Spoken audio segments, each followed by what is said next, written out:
가장 최근 제 컨설팅을 받으신 일반인분의 유튜브 수익과 이 쿠팡 판매 수익입니다. 항상 말씀드렸던 대로 이제는 이 쇼핑하고 브랜딩의 시대이기 때문에 셀링과 SNS의 시너지를 터트리기 위해서 이렇게 꾸준히 쌓아 나가야 되겠죠. 사실 이렇게 수익이 나는 것들을 보여드리기는 하지만 제 인증이나 남의 인증을 이렇게 보여드리는 걸 좋아하지는 않습니다. 물론 이제 저는 이 조회 수익과 이 매출, 이 모든 수익의 실제 지속 가능성에 대해서 어떻게 하면 되는지, 어떻게 하면 꾸준하게 더 발전해 나갈 수 있고 수익이 계속 쌓아 나갈 수 있는지에 대해서 확신을 가지고 있기는 하지만, 이 대부분의 수익 인증 자체는 단기간의 수익 인증일 수 있기 때문에 꾸준한 수익을 인증하지 못하면은 크게 의미가 없다고 생각을 합니다. 그래서 유튜브의 경우에는 이제 제가 지난번에 인증했듯이 최소 1년 넘게 꾸준하게 수익을 보여주는 것이 아니면, 대부분 다른 유튜버에서 보여주는 수익들은 이제 대부분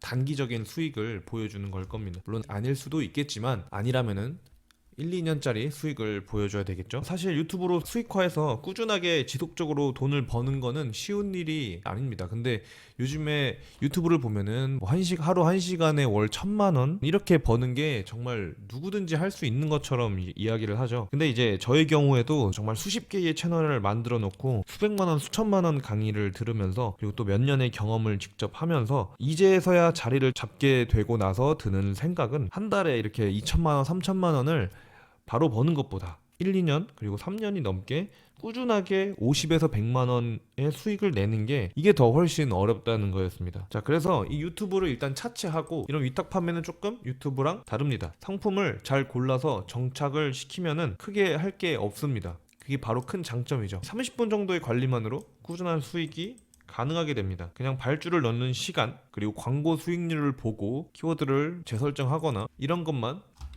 한다고 해도 30분이 채 걸리지가 않습니다. 자, 근데 초반에는 정말 화가 나고 이제 순간들이 자주 찾아옵니다. 상세 페이지를 몇 번을 바꿔도 사람들이 구매를 잘 안 하거나, 그리고 광고를 계속 돌려도 그냥 광고비만 수십만 원 나가게 되고, 또 키워드가 이상하게 잡혀가지고 다시 또 처음부터 광고를 돌려야 하는 경우 등의, 이렇게 내가 위탁 판매를 위해서 하는 모든 것들을 다듬고 고치고 해도 잘 안 되는 순간들이 계속해서 생겨납니다. 하지만 계속 말씀드린 거는, 절대로 대충 그냥 깔짝해서 수익을 꾸준하게 낼 수 있는 건 이 세상에 어디에도 없다는 겁니다. 그런 거를 솔직히 원하셨다면은 온라인 사업뿐만이 아니라 모든 사업에 통용되는 건데, 이런 것들보다 그냥 로또를 꾸준하게 사는 게 성공할 확률이 훨씬 더 높습니다. 초반에 힘든 작업만 잘 해놓고 탄탄하게 쌓아놓고 그 벽을 이제 뚫기 시작하면, 그때부터는 그냥 물 흘러가듯이 술술 흘러갑니다. 자, 이제 제품 하나가 팔리기 시작하고, 광고 수익률도 이제 꽤 나오기 시작하면 키워드만 조금 재조정하면 되고, 근데 이제 이 무엇보다 이 단계가 잡혔을 때 앞으로의 길이 딱히 어려운 게 하나도 없는 이유는 당연히 이 수익이 나는 것이기 때문이죠. 이 수익이 가장 큽니다. 내가 초반에 투자했던 시간들이 쌓여서 그것들이 이제 벽을 뚫어버리고 판매가 이루어져서 수익이 꾸준하게 조금씩이라도 들어온다면, 남은 내가 여기 투자했던 시간들과 그리고 수익들로 같이 다른 제품 혹은 또 다른 마케팅으로 확장을 할 수가 있게 되는 거죠. 그래서 다시 말씀드리면, 이 초기 투자 단계에서 시간과 노력을 투자해서 제품을 좀 정착을 시킨 다음에, 이 제품이 팔리기 시작하면 키워드를 재설정하는 등으로 수익률을 안정화시키고, 안정화시키면은 수익이 꾸준하게 들어오고, 여기에서 투자했던 시간들이 많이 비게 되겠죠. 그러면 이 수익하고 경험하고 그 시간을 통해서 다른 제품을 또 정착을 시키거나 혹은 마케팅으로 확장을 시키는 겁니다. 이 모든 것들이 계속 반복되면서 이게 자동화가 되고, 여기서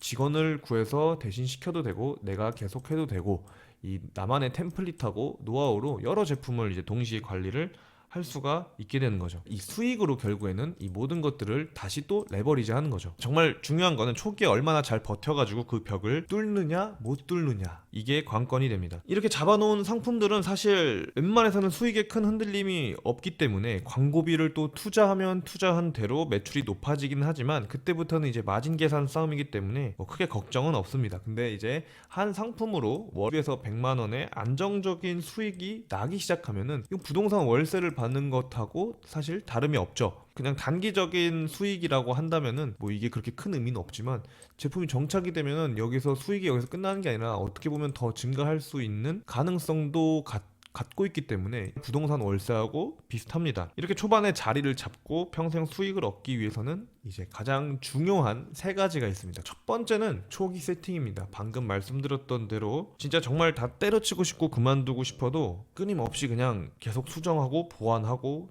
또 다시 시도하고 반복하고 계속 세팅을 잡아 나가는 겁니다. 그냥. 그래서 상품명 고치고 바꾸고 도전하고, 썸네일도 고치고 바꾸고 도전하고, 상세 페이지도 계속 반복적으로 바꿔 나가면서 이게 이제 정착이 되면 나만의 노하우로 최적화가 되고, 리뷰, 평점, 협찬 등으로 내 제품의 네이밍을 인터넷 이곳저곳에다가 잡아 놓는 거죠. 사실 판매자분들이 가장 힘들어하고 짜증나고 대부분 포기하는 부분이 이 초기 세팅 부분입니다. 하지만 이제 요즘에는 AI가 많이 발달이 돼가지고 AI로 시작해서 AI로 끝내는 판매자분들도 많고, 심지어는 발주랑 세팅까지 다 AI로 하시는 분들이 많습니다. 그래서 이렇게 하시는 분들은 거의 완전 자동으로 돌리고 있는 케이스도 있기 때문에, 제가 옛날에 몇 년 전에 했던 그때보다는 정말 쉬워졌지만, 그렇게 되면 오히려 또 이제 AI를 활용하는 판매자들이 많아지게 된다면 또 여기에 대한 진입 장벽이 굉장히 낮아지기 때문에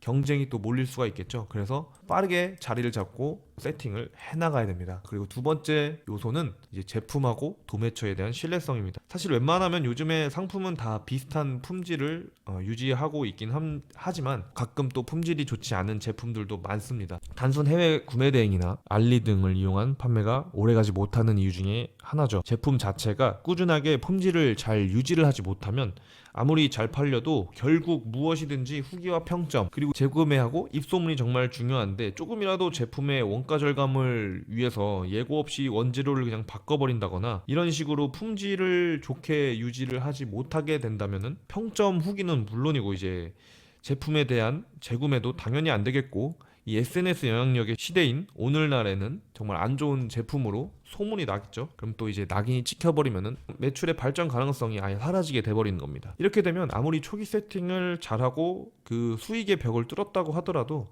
절대 몇 년 동안 판매가 이루어질 수가 없습니다. 자, 그리고 또 중요한 것이 이 도매처인데, 이 도매 사이트에서 도매처가 예고 없이 물건을 그만 내려버린다거나 아니면 직접 자기가 제조를 해서 소매까지 나아가 버린다거나 해버리면은 판매자 입장에서 지금까지 쌓아온 것들이 그냥 한순간에 무너지는 상황에 처해지게 되는 겁니다. 그래서 사실 이제 꾸준하게 도매처하고 판매자하고 소통을 하고 정보를 미리 공지하는 도매처들은 딱히 많이 없습니다. 그냥 사이트에 물건을 올려놓고 판매자들이 팔면 배송만 대신 시켜주고, 그게 바로 그냥 도매처의 할 일로 끝나기 때문이죠. 그래서 꾸준하게 도매처하고 소통을 해야 되고, 사실 실제로 이런 부분이 더 중요합니다. 그래서 이 부분, 제품하고 도매처의 신뢰성 굉장히 중요하다라고 말씀을 드릴 수가 있겠습니다. 그리고 마지막으로는 이제 이 법적인 안전장치입니다. 사실 굉장히 어렵습니다. 공부를 해야 되고, 이제 왜냐면 이게 나중에 물건이 좀 잘 팔리게 되고 꾸준하게 유지가 되면서 성장하게 되면은 여기저기서 공격이 굉장히 많이 들어오게 됩니다. 문구 하나하나 그리고 단어 하나로 상위 노출되던 상품이 갑자기 판매 중지를 시켜버린다거나, 아니면 고객이 클레임으로 인해서 법적인 다툼을 시작하게 돼버리면 앞으로의 판매 기회 비용을 날리는 것뿐만이 아니라 이 문제를 해결하기 위해서 내가 지금까지 꾸준하게 모아왔던 수익조차 다 사라질 수가 있게 됩니다. 그렇기 때문에 정말 사실 중요한 거는 내가 판매하는 제품에 대해서 법을 정확하게 인지를 하고 있어야 되고, 내 제품이 잘 팔릴수록 이 법적 문제를 예방하기 위해서 내 상품을 조금씩 보수적으로 수정을 해 나가야 됩니다. 이제 많은 판매자들이 장기적인 계획을 세울 때 이 부분을 그냥 거의 놓칩니다. 왜냐면은 내 상품이 잘 팔리지 않을 때는 거의 대부분 공격도 없고 고객도 많지 않기 때문에 클레임도 딱히 없습니다. 근데 이제 내 상품이 잘 팔리고 어느 정도 순위권에 들어가게 되면은 당연히 법적으로 공격도 들어오고 고객 클레임도 많아지겠죠. 그래서 이 고객 클레임 같은 경우에는 웬만해서는 환불이나 그냥 반품 이런 것들로 내가 조금 손해보고 끝낼 수는 있겠지만, 이제 고객이 내 제품으로 인해서 상해를 입거나 질병에 걸렸다면 또 이게 문제가 될 수 있기 때문에 이 제품이나 도매처에 책임보험이 있는지 이것도 반드시 확인을 해서 큰 문제를 예방할 수 있어야 됩니다. 자, 오늘은 이렇게 30분도 채 안 되는 시간으로 오피스텔 월세 정도의 수익을 내는 이 온라인 판매의 가장 중요한 세 가지 사항에 대해서 이야기를 나눠봤는데, 꾸준하게 수익을 낼 수 있는 온라인 판매의 핵심, 이 부분들을 반드시 기억해 주시고, 또 까먹을 수도 있으니까 메모를 해 놓으신다거나 영상 저장을 해 놓으셔서 한 번씩 보시는 것도 추천을 드립니다. 저는 이제 이 건강식품 위탁 판매 도매를 운영하고 있고, 잘 판매하시는 분들에게 또 브랜딩을 만들어주고 있으니까, 건강식품 위탁 판매 혹은 브랜딩 판매에 관심이 있으시거나 이 모든 전반적인 분야에서 궁금한 점이 있으시면 오픈 카카오톡으로 문의를 주시거나 댓글에 남겨주시면, 혹은 메일로 질문을 보내주시면 성심성의껏 답변을 해드리도록 하겠습니다.